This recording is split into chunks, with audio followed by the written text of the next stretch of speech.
Je suis quasiment sûre que tu as déjà entendu parler de l'effet Pygmalion. Mais est-ce que si on te demande de l'expliquer, tu saurais quoi répondre? Au-delà de briller en société en donnant la bonne réponse, c'est un phénomène psychologique vraiment important à comprendre pour pouvoir gagner confiance en soi. Si tu ne me connais pas, je m'appelle Tiffany et mon but c'est de t'aider à devenir le personnage principal de ta vie. Aujourd'hui, ça va être une vidéo assez courte mais pas moins importante et sans plus de transition, on commence. Je vais commencer par vous donner en bref ce qu'est l'effet Pygmalion.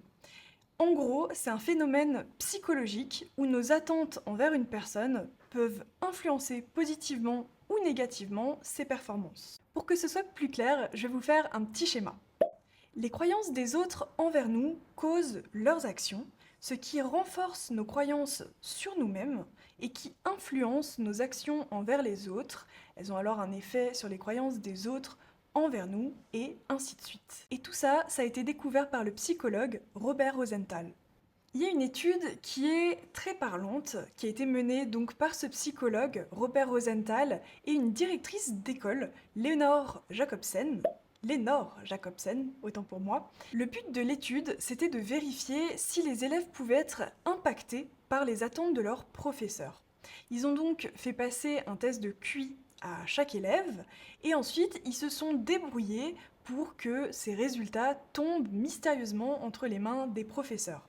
Sauf que ce qu'ils ne savaient pas, ces professeurs, c'est que 20% ont été trafiqués à la hausse et donc ont augmenté la performance sur papier de certains des élèves. Petite précision, les résultats ont été biaisés de façon aléatoire, ce qui fait qu'il y avait certains élèves qui étaient pas forcément des génies, alors que d'autres étaient plutôt dans la moyenne et d'autres avaient plutôt de bons résultats.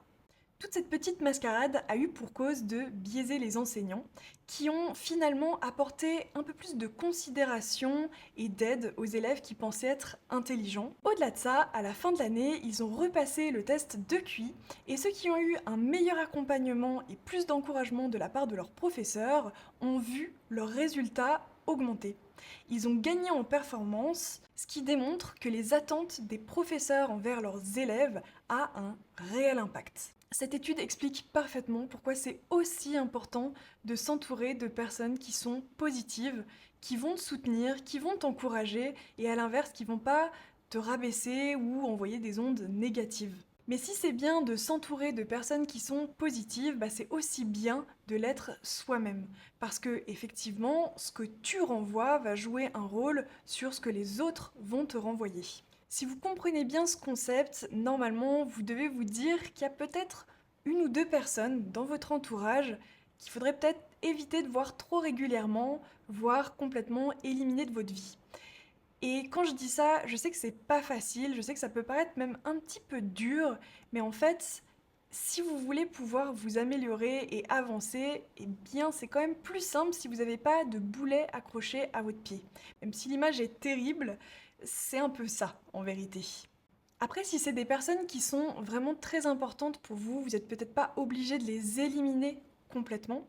Vous pouvez juste, comme je l'ai dit avant, les voir moins régulièrement.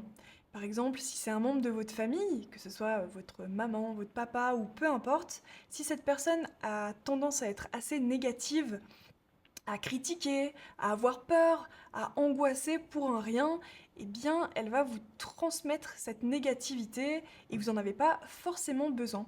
Donc si vous la voyez moins souvent, que vous lui envoyez des messages moins souvent, l'appelez moins souvent, eh bien vous aurez cette dose, cette charge mentale en moins.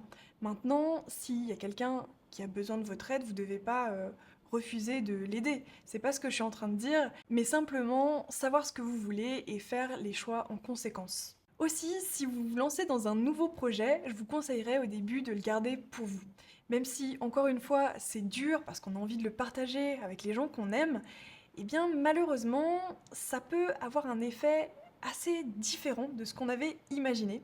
Parce que nous, on est très enthousiastes, mais la personne en face, elle va peut-être avoir toutes les peurs, toutes les craintes auxquelles tu es peut-être déjà passé. Et elle va vouloir te les transmettre, elle va insister sur certains points, elle va te dire mais tu te rends compte, faire ça, mais c'est dangereux, et après, et si, comment tu vas faire, et imagine. En fait, ça, t'en as pas besoin, parce que le moment où ça arrivera, si ça arrive, eh ben, tu te poseras les questions à ce moment-là. Mais là, tout de suite, t'es juste content, t'as un nouvel objectif, t'as un nouveau projet, on n'a pas besoin qu'on nous dise tout ce genre de choses.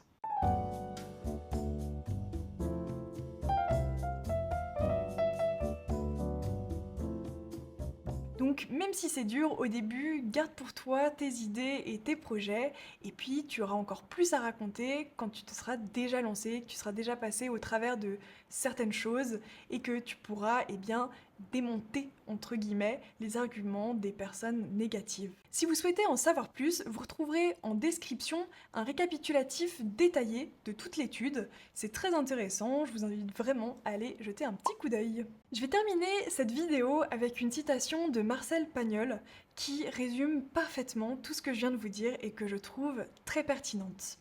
Dès que les professeurs commencèrent à le traiter en bon élève, il le devint véritablement. Que les gens méritent notre confiance, il faut commencer par la leur donner. Et nous, on se retrouve non pas mercredi mais dimanche puisque je pars en Thaïlande voir de la famille. Donc d'ici là, que la force soit avec toi. Bye.